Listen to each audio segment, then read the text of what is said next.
How and when do you set a boundary? That's an awesome question. I'm Chrissy, the emotional intelligence nurse. Let's get into it. Okay, so a boundary you are responsible for. That is you and your business alone. To set a boundary, you need to be aware of how you're feeling. Where are you at mentally, emotionally, spiritually, psychologically? What can you give and what can you not give? What can you tolerate and what can you not tolerate? So, a boundary or setting a boundary is not like a one and done. Think of it like showering. You don't shower once and then you're good for the rest of your life or the rest of the week.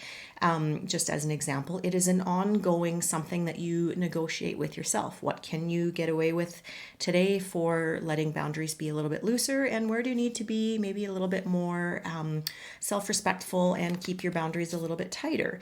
So that is a little bit of an answer. It's not explicit, as in do this with family, do this at work, do this in your relationships. It takes a lot of personal work and understanding and ongoing personal awareness to understand what your boundaries are. Say, for example, if I'm starting to feel stressed out in my work, I am going to start setting a boundary with myself that I am not checking work emails after my work hours are done.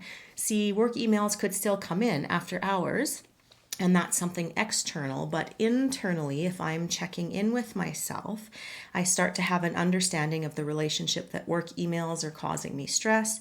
And if I am checking those work emails after work hours, I am breaking my own boundary and ignoring my own capacity for having separate time away from work. So a boundary would be like, work is causing me stress. It's a lot of emails. I need to stop checking those emails after hours. That is a boundary. Now, if I have it as an expectation, I may expect work sort of subconsciously to stop sending me emails, but that's not a reality that commonly happens, right?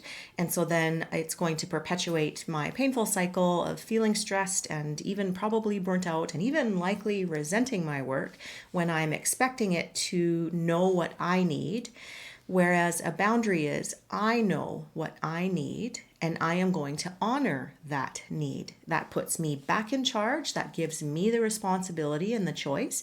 And that gives me the ongoing relationship to check in with myself. I'm Chrissy, the emotional intelligence nurse. This was a tiny, big answer to the question of how and when to set a boundary. There's so much here. If you found this helpful, like, subscribe, share it along with others. If you want to add to the conversation, throw a comment down below. I'll catch you around.